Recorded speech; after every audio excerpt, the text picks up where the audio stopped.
కోరుతున్నాను. Bill ఆమోదాన్ని support చేసే సభ్యులు దయచేసి అవును అనండి.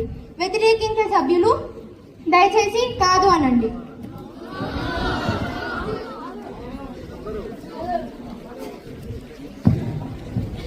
సభలో ఉన్న 70% కన్నా ఎక్కువ మెంబర్ బిల్ ని పాస్ చేస్తున్నాను.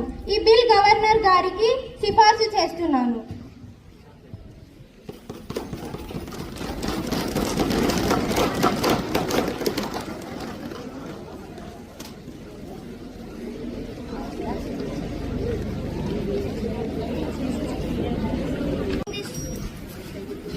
Thank you for giving this opportunity, Madam Speaker.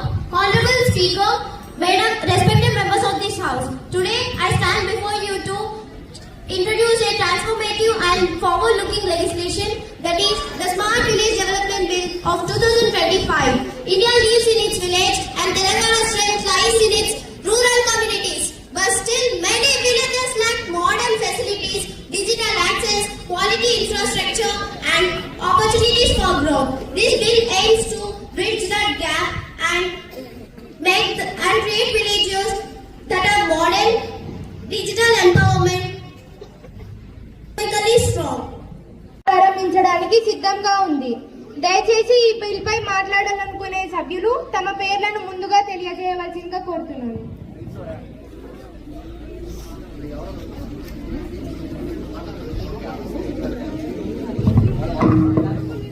కేంద్రం నుంచి వచ్చిన స్మార్ట్ విలేజ్ పథకాల కింద రాష్ట్రానికి ఎంత నిధులు మంజూరు అయ్యాయి, ఆ నిధులపై ఏ గ్రామాలకు ఎంత క్రైటీరియా కింద కేటాయించారు, ప్రతి ఈ ప్రాజెక్టు కోసం ఖర్చు చేసిన నిధులను ఆడిట్ రూపంగా సభ ముందు ఉంచుతారా? అధ్యక్ష, గౌరవ సభ్యులు తొందరపడుతూ ఈ ఆర్థిక సంవత్సరంలో కేంద్రం నుండి 500 కోట్లు మంజూరయ్యాయి.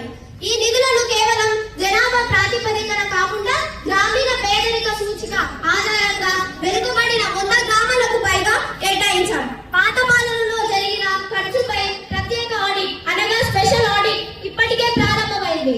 ఆ రిపోర్ట్ త్వరలో సభ ముందు ఉంచుతాం. పాత పాలన లాగా నిధులను మళ్లించం అధ్యక్ష.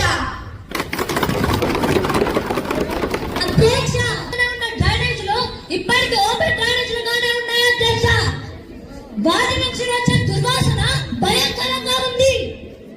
ప్రభుత్వం ఈ డ్రైనేజీలను స్మార్ట్ సెంటర్ డ్రైనేజీలు గాను లేదా వీటి నుంచి వచ్చే